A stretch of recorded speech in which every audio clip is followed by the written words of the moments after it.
folks. This is John McClyde with Complete Nerd Authority. Uh, I have to apologize for doing this show really late at night. It's nearing 10 o'clock my time. So, but on today's topic, I want to discuss a very special anniversary for a very special fighting game franchise. It's celebrating its 30th year, and of course, I'm talking about Mortal Kombat. On this day, Mortal Kombat. Oh my goodness! Pardon.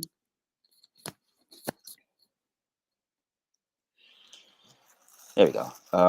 So on this day, October 8th, 1992, Mortal Kombat was released in the arcades around in the Chicago area where Midland, where the not Midland, Midway Studios is located. Of course, Ed Boon and John Tobias were the masterminds behind the game, and when it was first released, it was huge. The uproar and the success of the game just was like wildfire. And of course, you had um, the original seven characters to play as Sub Zero, Scorpion, Liu Kang, Kano, Sonya Blade, uh, uh, Raiden, and Johnny Cage. And of course, you had some secret characters, Reptile. At first, Reptile was he was kind of like they pretty much gave him that character the abilities of Sub Zero and Scorpion, but whatever. But of course, everybody knows the story about Mortal Kombat. It's basically a fighting tournament between Earthrealm and Outworld, and that that battle has pretty much been going on since forever, and the game itself has been revered, and it's become infamous for its content, for its over the top violent content, of course, with the blood and guts and the fatalities. Uh, and when it first came out, it was just nuts. When once people found out once people discovered how to do the fatalities, it was just insane. It was just total arcade chaos, I guess you could say. Oh yeah, definitely. It was definitely a quarter cruncher. See right there. Oh yeah. Had a lot of put in a lot of D's back in the day. But yeah, it was very successful. And then of course, when the by the time the home version was announced, when the home version was coming, the home release, the home console release of the game was enormous. Of course, the commercial. I still remember the commercial to this day. In my opinion, I think that is probably the greatest video game commercial of all time. It had no. There was really no dialogue. All you heard was Mortal Kombat, and that was just all you needed to hear, and it was just huge. On the Super, it was released on the SNES, Genesis, Game Gear, Game Boy at the time, and it was just nuts. And then, of course, you had the comparisons with the SNES and the Genesis version. Of course, the Genesis, in a lot of ways, the Genesis edged out the SNES version, because in terms of the violence and the blood and whatnot, of course, with the excuse me, and then of course with the blood code. Um, but don't get me wrong, the SNES version. Graphically, it looked really nice for a home console release. The SNES it was just. Graphically, it looked really nice, but of course, Nintendo didn't want. I'm not gonna lie, they were a little bit more conservative when it came to the violent content, and they didn't really include any blood or guts or violence. So I think that might have been a big mistake on their part. But yeah, Mortal Kombat, the original Mortal Kombat was just huge, and it just really just just set a new standard as far as like the way video games were done, produced, and how they were rated. I mean, I don't know if I said this before, but I think I covered Mortal Kombat before on my show, but I'll say it again. Mortal Kombat is primarily the reason why we have rating system on our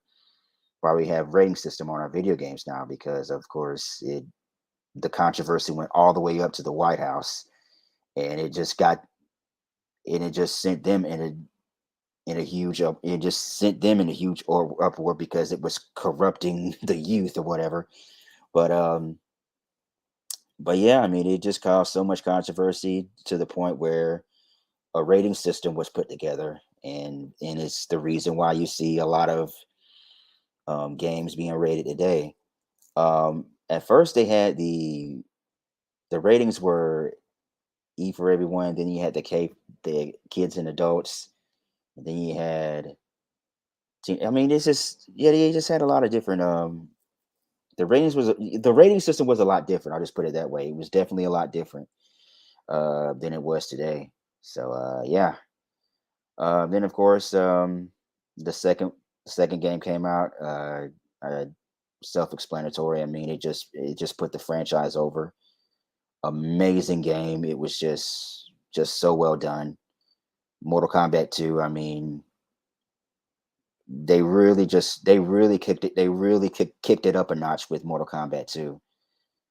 If turning it up to 11 was a video game, it would definitely Mortal Kombat 2 would definitely be one of those games.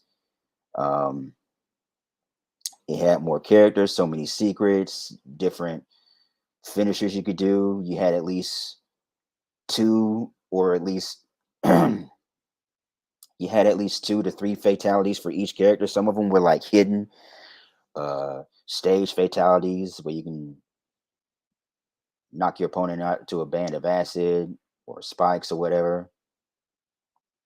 And then, of course, you had secret characters. Of course, you had Smoke. Excuse me.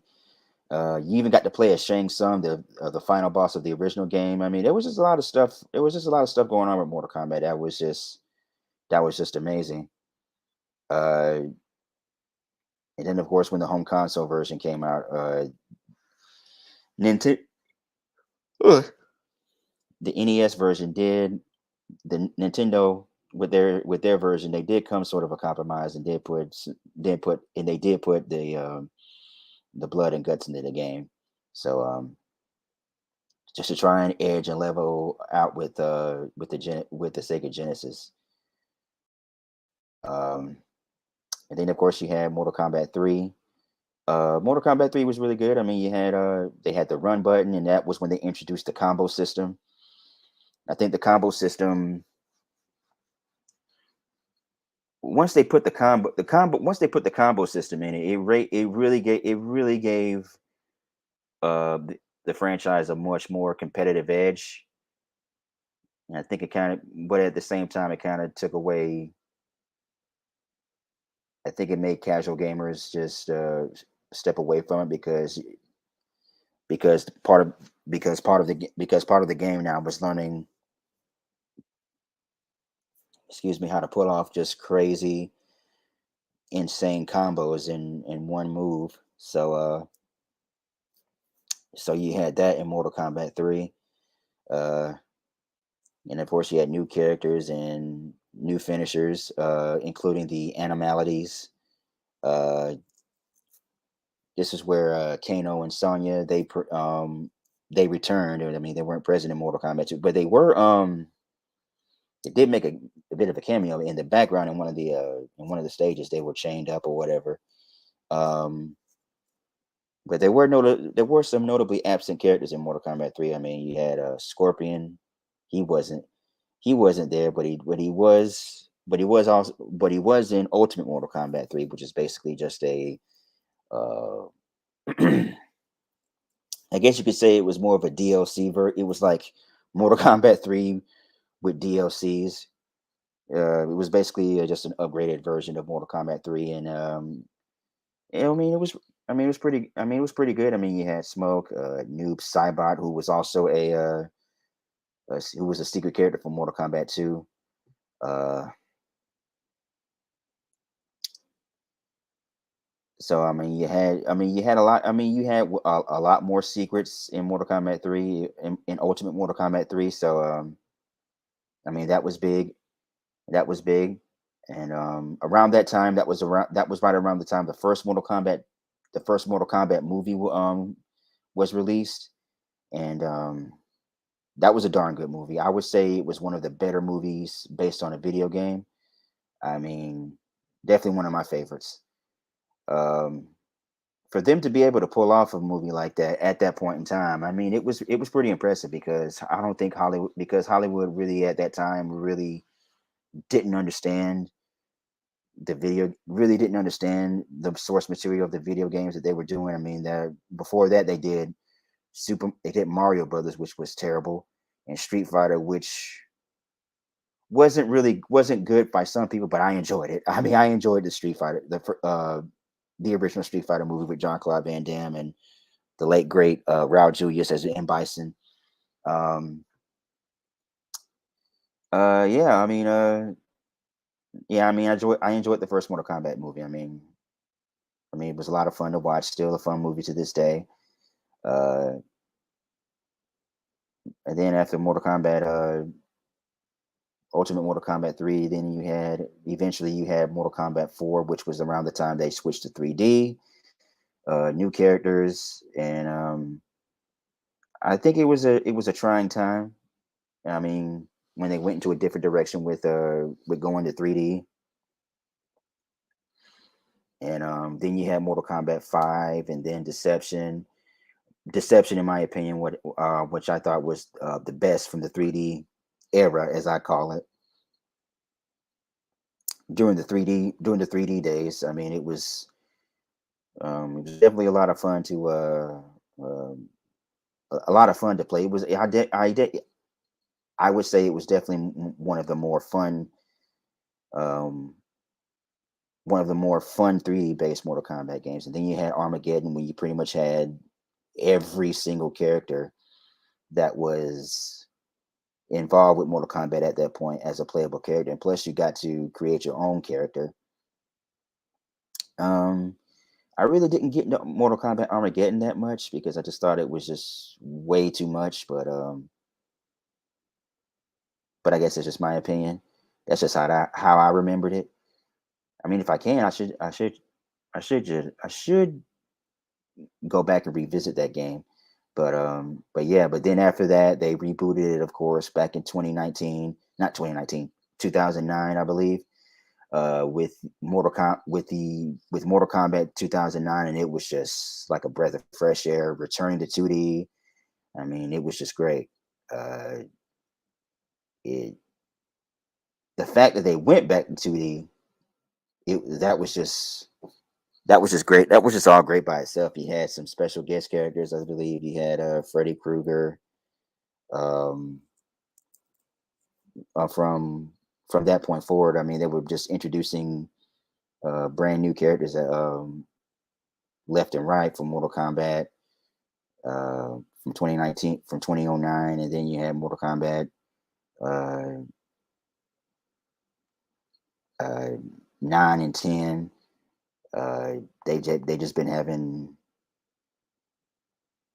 just numerous guest characters, from Freddy Krueger, Jason Voorhees, uh, Leatherface, yeah, Leatherface from Texas Chainsaw Massacre, Predator, the Xenomorph from Alien, and then of course the most recent Mortal Kombat 11. You had the Terminator, Rambo, Spawn, the Joker. Uh, yeah, I mean, I think the special guest characters was pretty cool. I think for some it might have been maybe a little excessive, I guess, maybe, but I mean, I always enjoy the concept of just a good crossover, having one famous fictional character cross over to another realm, in fandom. I mean, I've always enjoyed that. But yeah, when they went back to 2D, once they went back to 2D, Ever since they went back to 2D and back in 2019, it's just been amazing. It's just been awesome to see what they've done with see what they've done with the franchise since then. If any, then of course back to the backtrack, they did Mortal Kombat versus DC Universe, which I thought was just terrible. I really wasn't a fan of that game. I mean, they just everything was just toned down. The violence was toned down, and yeah, it was just that was just bad. I mean, it was a great opportunity, but for them to do a lot of different stuff, to do a lot of cool things with DC and the DC universe and Mortal Kombat, but it's yeah, it just sucked. um, um, they've done a lot of things outside of video games. They've done some TV shows. Uh, the Mortal Kombat TV show that they did back in the '90s, uh, Mortal Kombat Defender, I believe, Defenders of the Realm, Mortal Kombat, and then you had the Mortal Kombat. No, Defenders of the Realm. That was the that was that was the animated show, the animated cartoon show that aired on USA's cartoon, well, Cartoon Express. Well, actually, the USA Action Extreme Team. Um, I remember watching that as a kid. It was pretty good. I mean, it was. Uh, I guess it's pretty much what you would expect for a kids cartoon that was based on a very violent, M-rated, mature video game franchise. But it was pretty good. Um, then you had the web series that was on the internet for that was that was a pretty big deal. The animated movies that they put out recently from Warner Brothers, which has been really good. And then the reboot that came out last year had a few mixed reviews on that. Had a few mixed reviews on that, but it was pretty good. And I believe there was rumors of them doing a sequel um, from that movie.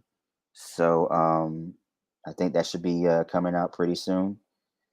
And of course, and I've also heard that they're planning on bringing out a brand new Mortal Kombat game, which should be, I think, which they, I don't know if they haven't, I think they have officially announced it, but I think they have, but I think we should be getting some more details on that pretty soon. So, so I guess yeah, so that's definitely something to look forward to. So, yeah. Um, but all in all, I mean, it's just been amazing how Mortal Kombat the has become this insanely successful franchise simply because of this being this violent over the top game that people just love so much, and it being so highly competitive. It's been featured in numerous fighting game tournaments and whatnot. uh I grew up with the franchise myself. I was like 10 years old when it first started. I remember playing it in various different places around my hometown, arcades and uh, theme parks, amusement parks. So it was a big deal at that point in time, especially the first three, the original trilogy, the first three games. Oh yeah, it was such a big deal. It was just amazing how it just took not only video games but pop culture in general by storm. So yeah, so it was just amazing, and it's just great, and it's just been great to see them to see this franchise just evolve from just a mere fighting game to become one of the greatest, most well known, iconic, revered franchises in all of video games, and they've been doing it for the past 3 decades, and it's just been amazing to see that.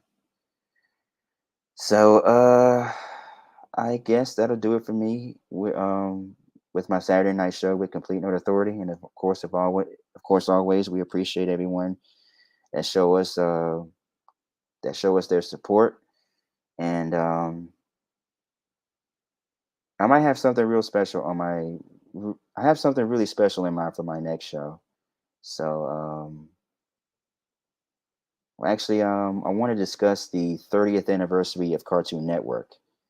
Yeah, I want to discuss that on my next episode. So, be sure to check that out. And I think we should be doing our Sunday night MCU or not show tomorrow. So, I might I might definitely swing by and talk about all that's been going on with the MCU over the past week. So, see, I'll be sure to check that out.